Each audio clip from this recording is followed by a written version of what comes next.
What's up, everybody? Anthony Cosenza here from CincyJungle.com, and this is the Orange and Black Insider Bengals podcast coming at you with a mini episode, kind of to coattail off of last night's post-game show a bit. When we concluded the post-game show, we were not quite sure who the Bengals would be facing in the Super Bowl 56, but the opponent has been set. It is the Los Angeles Rams. Was very close to being the San Francisco 49ers, as this year's playoff bracket has been nothing short of incredible in terms of the types of games. There were a couple of blowouts on Wild Card weekend, but for the most part, the games have included incredible comebacks. The games have included incredible performances by quarterbacks, great performances by wide receivers, some dominant defensive players putting out some great individual efforts. And hey, here we are. Last two teams standing, the Bengals and the Rams. Kudos to all of the playoff teams because they fought their butts off in that bracket for sure. Yeah, even the Steelers got dominated by the Chiefs. They made it a game for about a quarter or so. And really, the Steelers, not a lot of people thought they would be there. And the fact that they made it there with an aging roster and a little bit of talent-deficient roster, you got to give a tip of the cap to them and all of the playoff teams at this point, because it's been a battle. It has been a battle. To recap, the Cincinnati Bengals beat the Raiders in the wild card round. That game came down to the wire. The Bengals had a touchdown lead on that. Raiders drove down to potentially tie it, and Jermaine Pratt intercepted that ball to end the Raiders season and advance the Bengals. They went into Tennessee, the number one seed in the AFC, took it down to the wire, kicked a last-second field goal to then advance to the AFC Championship, where they yet again went on the road, faced the juggernaut Kansas City Chiefs, were down by a conference record 18 points in that game at one point, battled all the way back to kick a field goal in overtime and beat the Chiefs to advance to the Super Bowl. That is where the Bengals are at this point. Now, I want to talk just real quick, and we're going to talk more about this on Wednesday with my co-host, John Sheeran. We're going to talk more about this, I'm sure, over the next couple of weeks. We're going to bring you all kinds of content throughout these next couple of weeks leading up to the Super Bowl. We're going to have special guests, special episodes, all kinds of stuff. We're lining it up. We may even get ourselves down to SoFi during Media Week. I think I mentioned this on the postgame show. We have applied for media credentials and are working out the logistics on all of that. So hopefully that'll be a cool little thing for us. We'll see what happens there. But at any rate, we're planning to bring you all a lot of coverage. By the way, we get a lot of questions about, hey, who does your music and all kinds of stuff. We had music from our friend Jason Von Stein, whose stuff is on iTunes, I believe. One tune that we've used in the past, Mr. Misery.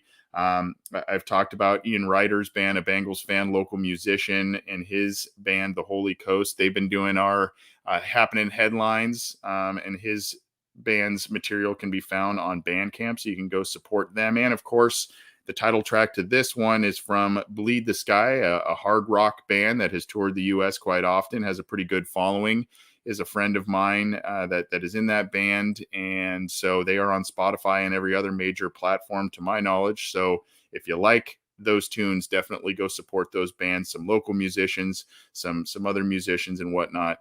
And of course, a couple of them being Bengals fans. So want to support all the folks how we can. At any rate, look, I think a lot of folks, for a number of reasons, wanted the 49ers if you're the Bengals. If you're a Bengals fan, I think number one, you felt like the Bengals almost beat them a couple of months ago.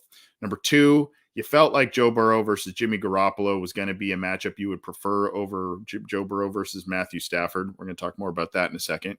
And of course, in a year where the Bengals have eliminated so many demons, slayed so many, past ghosts, if you will, and all of these stigmas.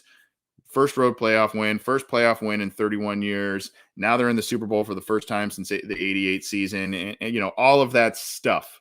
And so you kind of felt like, hey, give us a crack at the Niners one more time, and let's beat them since they got us twice in the Super Bowl. Well, that didn't happen.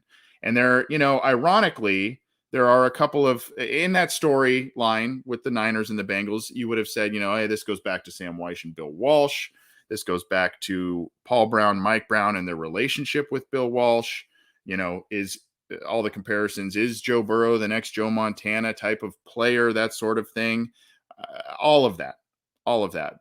But there's kind of some similar and very, very interesting talking points that I don't think a ton of people are talking about quite yet. It'll probably rev up in the next couple of days and maybe the weeks leading up here. But one of the one of the talking points here is, of course, the fact that Zach Taylor was an assistant coach under Sean McVay, and that's a picture I believe from a couple of years ago in London when the two teams faced off, and the Rams really took it to the Bengals. Talent deficient team at that point were the Bengals, but this is this is really a game that has a lot of implications there. Now, Zach Taylor doesn't run the exact same offense as McVay, but there are a lot of similar concepts. Obviously, the offensive mind, the energy, the doing things the right way, quote unquote, finding the right guys, finding intelligent football players, and doing, kind of going all in, spending a bit more money. The Rams have definitely done that a bit more in terms of splashy trades, free agency, whatnot than the Bengals, but the Bengals have done things that are nothing to sneeze at in terms of the past couple of off seasons, defensive acquisitions through free agency primarily, and of course, some high profile names in the draft, namely in that 2020 class. But, they've just added sizzle, both of these guys, to their rosters, and they have, be it their energy, their offensive prowess in their minds, and the way they've constructed their roster and locker room, they have the teams and their players rallying around them. So it's a very similar philosophy. There's similarities there. There are differences. Obviously, some people were skeptical at Zach Taylor and his lack of experience stepping into this role, kind of saying, hey, is he just riding the coattails of one of the wonderkins in the NFL right now? And he just got this job. Well, all of a sudden, here they are, third year into his coaching tenure with the Bengals, and they're in the Super Bowl. And he, like the Walsh-Weish thing, like the Walsh-Bengals connection, there is a little bit of mentor, mentee, pupil, teacher type of storyline there. So that is, something that you can kind of correlate, even though there's not necessarily the history between the Bengals and the Rams as there is with the Bengals and the 49ers. There's kind of some interesting correlations there between the storylines. And obviously, these two guys have a lot of respect for each other. And now a lot of folks had a lot of respect for Sean McVay as a head coach around the league. And now all of a sudden, that respect is also being heaped over to Zach Taylor and what he has done in a very short period of time with the Bengals. So that's one storyline to check out and keep an eye on throughout these next couple of weeks with the Bengals and the Rams for sure. A lot of people probably knew that, though.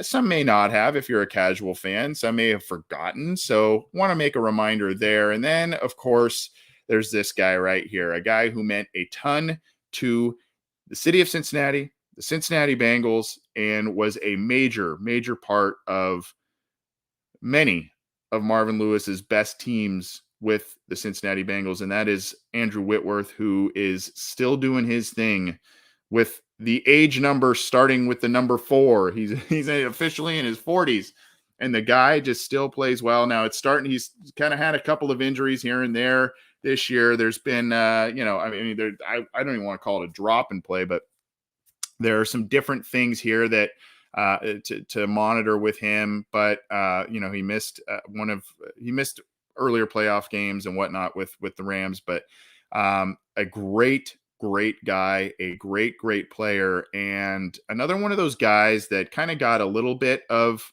his rightful attention with the Bengals, but it has really ratcheted up a notch in terms of getting all of the praise, and we might see this guy in the Hall of Fame at some point. And that seems weird to say because he left the Bengals as a very good player, and a guy you kind of said, well, he just didn't have the amount of Pro Bowls or All Pros that you like to see. But that it kind of like with a Justin Smith type situation, right?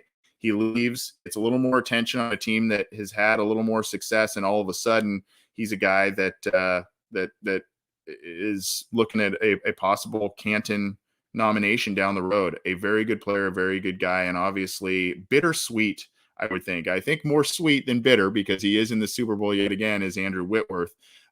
But bittersweet because I'm sure he would have liked to have, if he had 2 Super Bowl appearances, I'm sure he would have liked to have had one with each team. If you asked him that, he might not tell you that right now, but maybe down the road he would maybe say that, or at least have another one with the Cincinnati Bengals. He loved his time here, and unfortunately, it just didn't work out. When the next contract came around, the Bengals invested in Cedric Ogbuehi and Jake Fisher in that 2015 draft class, and that just blew up in their face. And so, Whitworth went on and it ended up having a great second chapter of his career with the Los Angeles Rams. So definitely a storyline to watch there. And you almost wonder what some of these players, and God love Andy Dalton, love the guy, really liked the quarterback. He spearheaded a lot of success with this team, and not just, same thing with Marvin Lewis, right? Just couldn't get him over the hump. Neither one of those guys, but they did a lot of positive things for the Cincinnati Bengals, got them to relevancy, got them to respectability, obviously, in varying levels and varying times. But you just wonder what some of these players look at, like a Whitworth and AJ Green, et cetera. And you go, wow, this team is, and some of my old teammates are playing in the Super Bowl right now. And we had 5 chances in the postseason. If you're talking about Carlos Dunlap, AJ Green, Andy Dalton, any of those guys. And you say, wow, what could have been? What could have been if we made a change earlier, whether that's, regardless. The Cincinnati Bengals the current team doesn't really worry about that. They are there. And quite honestly, this seems like it's going to be kind of a regular thing. Maybe not the Super Bowl every single year, but with Joe Burrow at the helm and some of these young, exciting players in tow with their contracts cemented for the next couple of years, you're talking Chase, Joe Mixon, obviously Joe Burrow, I mentioned him, Boyd, Hicks, etc. This is a team that's going to potentially be there often, be in the mix often. And a game like we witnessed yesterday between the Chiefs and the Bengals is probably something that's going to be a somewhat regular occurrence in the postseason. Mahomes versus Burrow. That's probably going to be a regular occurrence. I'm seeing a lot of questions here. I don't know if Antonio Dudley's saying, no, Andy couldn't do any of what Burrow has done. Yeah, that's not the comparison I was making, Antonio. But my point is that, you look at some of these players, they would have said, if there was a quarterback change, if there's a coaching change, either one, both, etc., maybe one of those 5 playoff games would have gone differently. And maybe that's going through the head of a guy like Whitworth. And that's kind of what we're seeing here. Now, that's a couple of the storylines, and I think a lot of people were aware of that. Now, what do the Bengals face here going forward against the Rams? This is just a snapshot graphic, a snapshot piece of information that I'm going to share here. This is from Pro Football Reference, and this is the 2021. Pro Football Reference is like a site I totally geek out on here. 2021 Los Angeles Rams statistics and their players, etc., all that kind of stuff. I want to show you kind of what some of the major players in this have done this year, because it is quite astounding.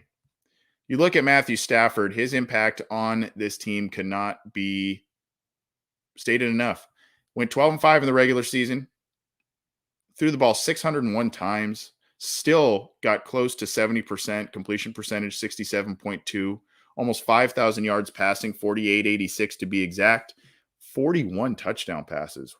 He did throw a tiny bit of a high amount of interceptions, 41 touchdowns, 17 interceptions there.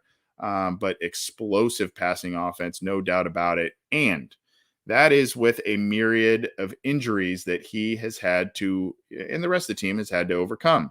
You see here, Sony Michel, Darrell Henderson, Cam Akers. Akers was poised to be the starting back and a guy, he was going to split time, but he was a guy that was supposedly on track for a breakout year, gets injured, misses basically the entire regular season. They bring him back for the postseason.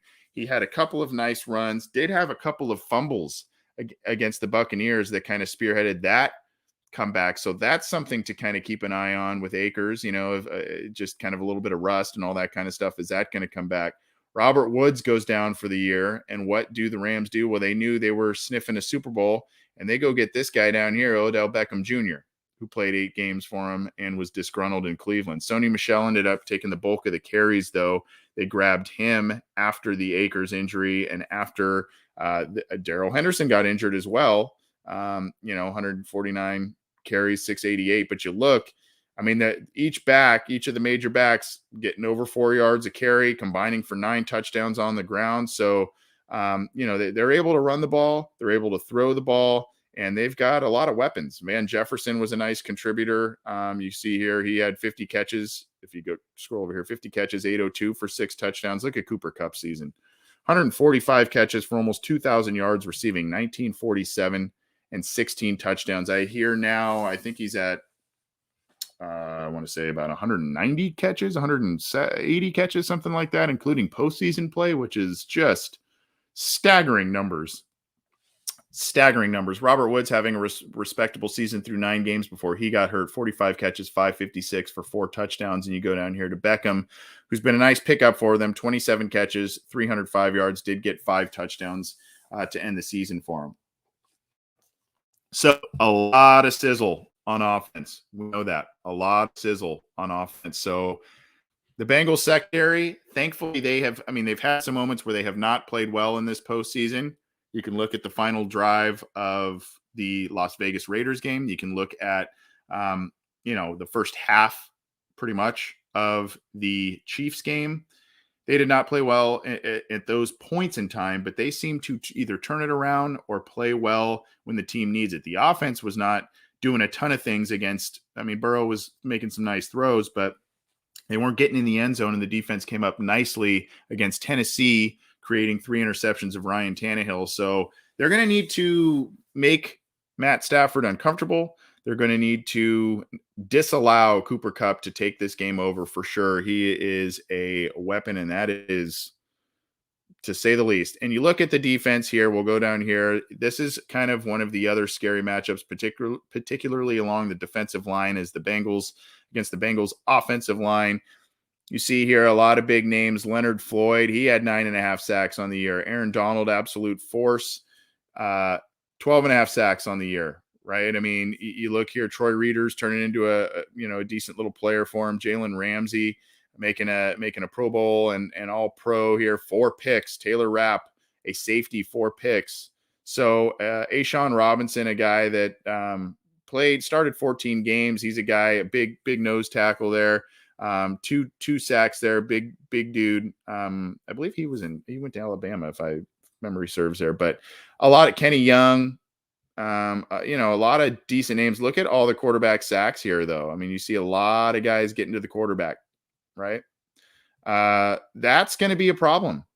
That's going to be a problem here for the Bengals as they look to match up against the Rams and what they're trying to do. So look, there's a lot of arguments. There's a lot of points, counterpoints for each team, right? You go, well, the Bengals have Jamar Chase, T. Higgins, Tyler Boyd. Yeah, we've got Cooper Kupp, OBJ, and others, right? Well, the Bengals have Joe Mixon. Well, we've got a crew of running backs that have been in and out of the lineup that have proven they can run the football. Well, the Bengals were able to weather a lot of sacks, 9 sacks against Tennessee and whatnot, and they stepped up against a good Kansas City pass rush and allowed only 1 sack. Now, Burrow escaped a couple of those there. So you say, hey, this offensive line isn't as bad as you want to make it out to be in that AFC divisional round against Tennessee. Yeah, well, there's still Aaron Donald. There's still Leonard Floyd. There's still a lot of guys that can get to the quarterback. So the Bengals, there's a lot of back and forth, and I actually think that's what makes this quite possibly one of the most fun. It sounds very cliche to say for a Super Bowl, but I think it makes this kind of one of the most fun matchups that you could possibly get out of this postseason. It may not bring the sizzle of a Patrick Mahomes. It may not bring the sizzle of, for casual NFL fans that are not fans of one of these 2 teams. It may not bring the big name of, Tom Brady being in it, or, the mega fans of New England and seeing Mac Jones rise. It may not bring some of those people in. But when if you really watched what Joe Burrow did this year, if you saw those stats, not a lot of people are talking about Matthew Stafford in the same way that they are talking about Joe Burrow, Patrick Mahomes, etc. But Stafford's should be in that conversation for an MVP race as well. I think that what I mentioned about the coaches knowing each other pretty intimately, knowing what they like to do, the cool connection of Andrew Whitworth between these two franchises, and of course, the offensive explosion from both of these teams, the playmakers on both of these teams, and some of the quiet stars on defense. Now, you've also, one guy I failed to mention was the pickup of Von Miller by the Rams midway through the season as well. He's obviously a guy to be reckoned with as well. But the Bengals have guys that can get after the quarterback too. Trey Hendrickson set the franchise record with quarterback sacks in the season. DJ Reader, a nose tackle, quietly can get to the quarterback more often than you think. Yes, the Bengals lost Larry Ogunjobi, but BJ Hill on the interior continues to be a force. And don't forget Sam Hubbard. And Sam Hubbard has done something, we'll talk about this, when they put him in that little spy role, a linebacker-ish role in some of these games. He had a sack against Derek Carr, and he had a sack against Patrick Mahomes that caused a fumble and almost ended the game right at the end against the Chiefs there. Those are that's a guy you got to keep an eye on as well. So there are a lot of interesting matchups, a lot of interesting storylines to this one. And I kind of wanted to use this opportunity. We're only about 20 or so minutes in here. Want to do a quick mini episode to kind of talk specifically about the Bengals opponent in the Super Bowl, because we were saying, well, last night we didn't know. So at least when we took the air, we didn't know. So those are things to think about before Super Bowl 56 is upon us and before the Bengals take on the Rams at their home stadium in LA. So that's probably going to do it for today. There's so much more where we could get to in terms of analysis and whatnot, and we will. John Sheeran and myself this week on Wednesday night, we'll do that. Tomorrow, I'll be back with Happening Headlines, where we talk about all the headlines and storylines surrounding the Cincinnati Bengals, the AFC North, the rest of the NFL, all kinds of sights and sounds from the Super Bowl matchup. So we'll do that. We'll do listener questions live. We'll do interviews with a lot of different people, and we'll let you know as that comes about. But we're excited over the next couple of weeks, not only for the Cincinnati Bengals, but we're excited for the show and what we may be bringing you in terms of content, access, etc. And of course, excited for all of you. I know some of you are newer Bengal fans, some of you are very long time Bengal fans, and this, regardless of how long you've been a fan, this has been a long time coming for the Cincinnati Bengals to even get to the Super Bowl. Let's see if they can close the deal and beat the Rams. Be a tough matchup. And yeah, Brandon Hudayer says, really fun to talk about the Bengals in the Super Bowl the next 2 weeks. It is fun. This is the time of year, I've said it a few times on here, where we talk prospect profiles in the draft. And oh boy, there's so many needs across the board for the Bengals. What do they need? Well, they're picking either 31st or 32nd. So we're not focusing on that right now. We're not focusing on that stuff right now. We are focusing on all kinds of different stuff as the Bengals are in the Super Bowl. Happy Monday. Hopefully you all are still celebrating, yet maybe recovering from a good time last night, and keep it to our channel. We've got a lot of different stuff coming. By the way, I also want to give a shout out to Ace and Zim, Orange is the New Black. They are part of our Cincy Jungle podcast channel. You also got to listen to Matt Minnick and his Chalk Talk episodes for sure. He does a great job for us on the channel. So, you got to make sure that you go get those two shows as well. And of course, where can you get it? Well, you can get it a number of different ways. You can, of course, some of you may be watching us on Cincy Jungle's Facebook page, but you can get it on iTunes, Stitcher, Spotify, all that stuff. You can subscribe to our YouTube channel. I mentioned iTunes there. If you subscribe to our YouTube channel, give us a thumbs up and hit the bell to be notified when we go live. We're on Stitcher. We're on Spotify. We're on Google Podcasts. We're on iHeartRadio, all of the major ones. Our show, The Orange and Black Insider, Matt Minnick's Coach Speak and Chalk Talk, as well as Ace and Zim's Orange is the New Black. You gotta go check it out. Gotta load up on content for Super Bowl week, ladies and gents. Got to go do it. Thanks, everybody. We'll see you tomorrow for Happening Headlines. We'll see you Wednesday for our big time analysis show and all kinds of different stuff coming at you over the next couple of weeks. Excited to bring it to you. Take care. Happy Monday. We'll talk to you soon.